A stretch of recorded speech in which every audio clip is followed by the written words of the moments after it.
বিসমিল্লাহির রহমানির রহিম। প্রিয় দেশবাসী, আসসালামু আলাইকুম। আজকে আমি আপনাদের সাথে একটি বিষয় নিয়ে খুব সংক্ষেপে দুটি কথা বলতে চাই।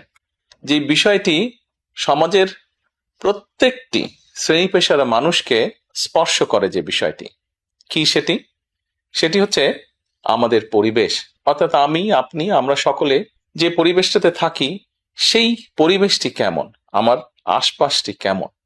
আপনারা নিশ্চয়ই অধিকাংশ ক্ষেত্রে খেয়াল করে দেখেছেন, আমরা ঢাকা শহরের যে কোনো রাস্তাঘাটই হোক, যে কোনো এলাকাই হোক, যে কোনো জেলা শহরের এলাকাই হোক, রাস্তাঘাট হোক, এমনকি উপজেলা পর্যায়েও ক্ষেত্র বিশেষে বিভিন্ন গ্রামগঞ্জেও আমরা দেখেছি যে যেখানে বাজার ঘাট বা রাস্তা চলাচলে বেশি, সেই জায়গাগুলোতে চারিদিকে একটা জিনিস খুব পরিষ্কারভাবে চোখে পড়ে, যেটি আমরা যখন ছোট ছিলাম, আজকে থেকে 40 বছর আগে, 30 বছর আগে দৃশ্যটা এমন ছিল না, কিন্তু বর্তমানে দৃশ্যটা এইরকম। সেটা কেমন?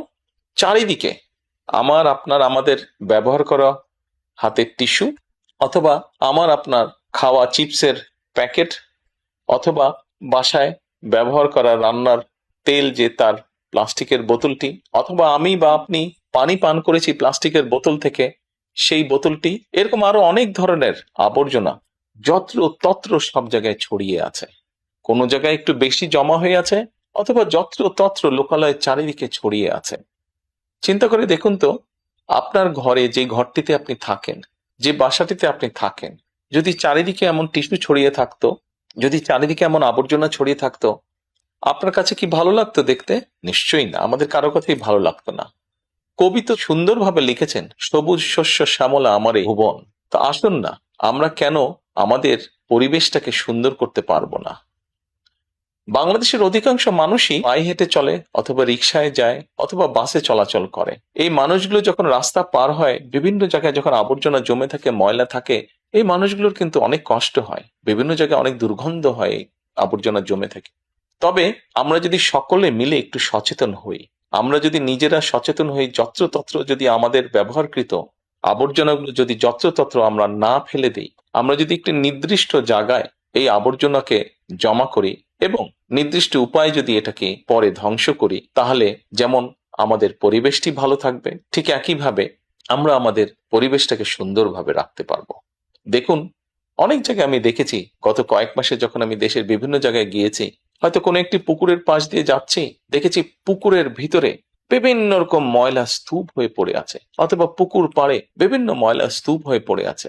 অথচ একসময় কিন্তু এই পুকুর পাড়ে মানুষ বিকেলে বসতো, গল্প করত পরিবার পরিজন নিয়ে, কিন্তু এখন আবর্জনার জন্য সেটি সম্ভব হয় না।